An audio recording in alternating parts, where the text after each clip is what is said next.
నమస్తే, welcome to our channel. నేను మెస్సిరి. పవన్ కళ్యాణ్ ని ఓడించడానికి జగన్మోహన్ రెడ్డి గారు వ్యూహాల మీద వ్యూహాలు రచిస్తున్నారు. ఈవీఎంలన్నీ మార్చడానికి ఇప్పటి నుంచే ట్రై చేస్తున్నారు. అయితే ఈ అంశాన్ని మనకు వివరించడానికి మనతో పాటు ఉన్నారు ప్రముఖ senior journalist, political analyst CS Rao గారు. నమస్కారం సార్. నమస్తే సార్, ఇప్పుడు ఏంటంటే పవన్ కళ్యాణ్ గారిని ఓడించాలి అని చెప్పేసి జగన్మోహన్ రెడ్డి గారు చాలా వ్యూహాలు రచిస్తున్నారు. అందులోని ఈ ఈవీఎంలని మార్చడానికి ఇప్పటి నుంచే ట్రయల్స్ చేస్తున్నారు అని చెప్పేసి వార్తలు వస్తున్నాయి. అండ్ మనం చూసాము కూడా న్యూస్ లో. అసలు ఎందుకు ఇలాంటివి చేస్తున్నారు సార్? సో ఒకటి ఏంటంటే జగన్మోహన్ రెడ్డికి పెద్ద టార్గెట్ ఏంటంటే ఎట్టి పరిస్థితుల్లో పవన్ గెలవకూడదు. పవన్ గెలవకుండా ఎన్ని రకాల ప్రయత్నాలు చేయాలో అన్ని ప్రయత్నాలు చేయాలి అనేది ఆయన యొక్క ఓ పెద్ద లక్ష్యం. కారణం ఏంటంటే వీళ్ళిద్దరికీ పర్సనల్ రైవాలిటీ పెరిగింది. రాజకీయపరమైనటువంటి శత్రుత్వం కన్నా కూడా రాజకీయంగా ప్రత్యర్థులే ఉంటారు, శత్రువులు ఉండరు. కానీ రాజకీయ పరంగా శత్రువులుగా చూసుకుంటూనే వీళ్ళు పర్సనల్ క్లడ్జెస్కి వెళ్ళిపోయారు. కారణం ఏంటంటే 4 పెళ్ళిళ్ళు అనేటివి ఆయన ప్రతిసారి జగన్మోహన్ రెడ్డి పవన్ కళ్యాణ్ మీద మాట్లాడే మాట. దాంతోపాటు పవర్ స్టార్ కాదు, ఆయన ప్యాకేజ్ ఇస్తారు, దత్తపుత్రుడు, పార్టీ పెట్టింది చంద్రబాబు నాయుడు కోసం, ఇలాంటివన్నీ మాట్లాడుతూ ఉంటాడు ఆయన. వీలున్నంత వరకు అతన్ని వ్యక్తిత్వ హననం, పర్సనల్ డ్యామేజ్ చేయడానికి జగన్మోహన్ రెడ్డి ఎక్కువగా కాన్సన్ట్రేషన్ చేస్తుంటాడు పవన్ కళ్యాణ్ మీద. కారణం ఏంటంటే సమాజంలో ఆయనకున్నటువంటి గ్లామర్ని, ఆయనకున్నటువంటి ఫాలోయింగ్ని తగ్గించేటువంటి ప్రయత్నం చేస్తూ ఉన్నాడు.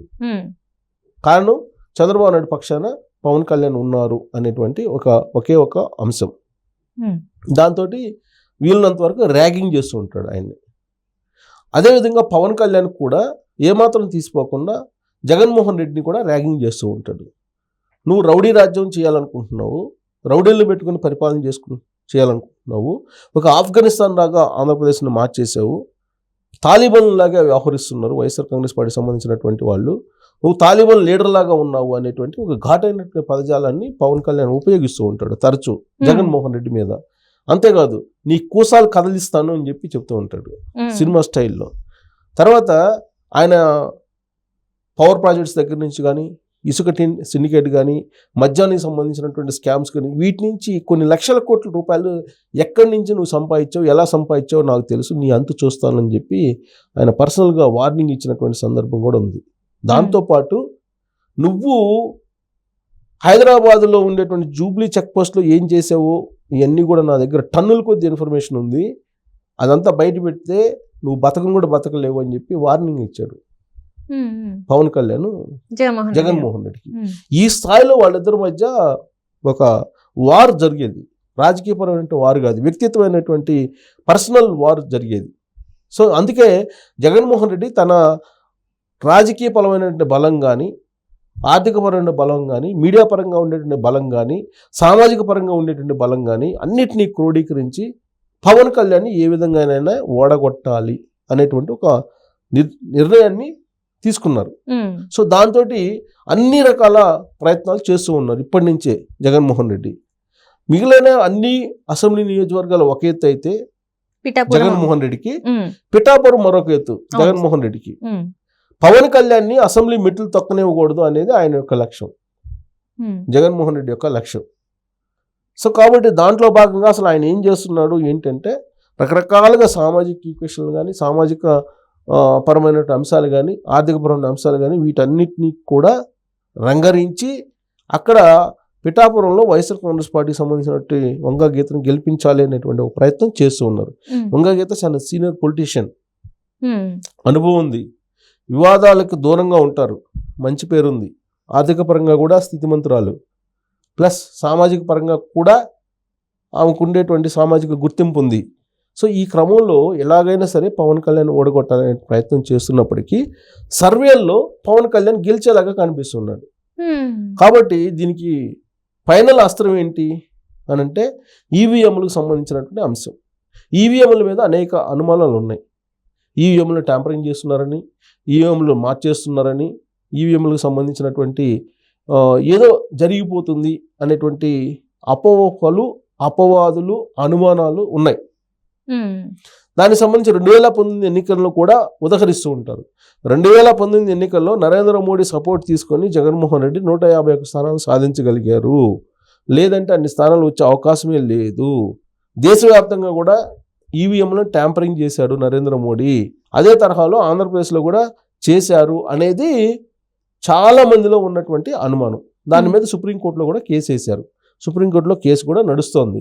దాదాపు 5 లక్షల ఈవీఎంలకు సంబంధించి యువీవీ ప్యాడ్లకు అలాగే పోలైనటువంటి ఓట్లకు పొంతన లేదు అనేటువంటి విషయాన్ని నిరూపించేటువంటి ప్రయత్నం చేస్తున్నటువంటి క్రమంలో ఎలక్షన్ కమిషన్ సుప్రీంకోర్టుకి సరైనటువంటి ఆధారాలు ఇవ్వలేదు. పైగా ఆ 5 లక్షలు ఈవీఎం మిషన్లు కూడా మిస్ అయిపోయినాయి అని చెప్పి కూడా చెప్తున్నారు. ఇలాంటి పరిస్థితుల్లో ఈవీఎంలు రీప్లేస్మెంట్ అనేది సాధ్యమా? ఈవీఎంలో నిక్షిప్తమైనటువంటి ఓట్లను మార్చేటువంటి అవకాశం ఉందా అనే దాని మీద డిబేటబుల్ క్వశ్చన్గా చాలా రోజుల నుంచి ఉంది అది. ఇలాంటి పరిస్థితుల్లో ఈవీఎంలు అనేవి ఇప్పుడు వైఎస్ఆర్ కాంగ్రెస్ పార్టీ వాహనంలో దొరికాయి, ఫ్లయింగ్ స్క్వాడ్కి దొరికాయి. ఎక్కడి నుంచి? కాకినాడ నుంచి తుని వెళ్తున్నటువంటి సందర్భంగా ఈవీఎంలు దొరికాయి.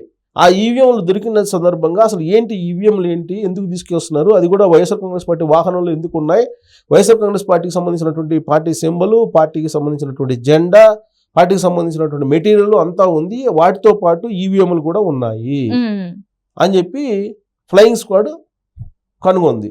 సో కేవలం పిఠాపురంలోనే లేదా అన్ని కాన్స్టిట్యుయెన్సీలు ఈ విధంగా ఈవీఎంలు తీసుకొస్తున్నారా, తరలిస్తున్నారా? ఇప్పుడు వాళ్ళు చెప్తున్నది ప్రాథమికంగా డమ్మీ ఈవీఎంలు అంటున్నారు. డమ్మీ ఈవీఎంలు అయినా సరే వైఎస్ఆర్ కాంగ్రెస్ పార్టీ వాహనంలో ఎందుకు ఉండాలి? డమ్మీ ఈవీఎంలు తరలిస్తే అది ఎలక్షన్ కమిషన్ తరలించాలి కదా ప్రత్యేక వాహనంలో. వైఎస్ఆర్ కాంగ్రెస్ పార్టీకి సంబంధించినటువంటి ప్రచార మెటీరియల్ తోటి ఎందుకు తరలిస్తున్నట్టు? పైగా అవి ఫార్మేట్ చేసి ఉన్నాయి అని చెప్పి చెప్తున్నారు. డమ్మీ కాదు, ఫార్మేట్ చేస్తున్నాయి అని చెప్పి కూడా చెప్తున్నారు. బట్ ఇప్పటి వరకు అవి డమ్మీనా నిజమా అనేది నిర్ధారించాలి ఎలక్షన్ కమిషన్. దీని మీద ఇప్పటివరకు ప్రెస్ మీట్ పెట్టాల, దీని మీద ఇంతవరకు క్లారిటీ ఇవ్వలేదు. క్లారిటీ ఇవ్వాల్సిన బాధ్యత ఎలక్షన్ కమిషన్ మీద ఉంది.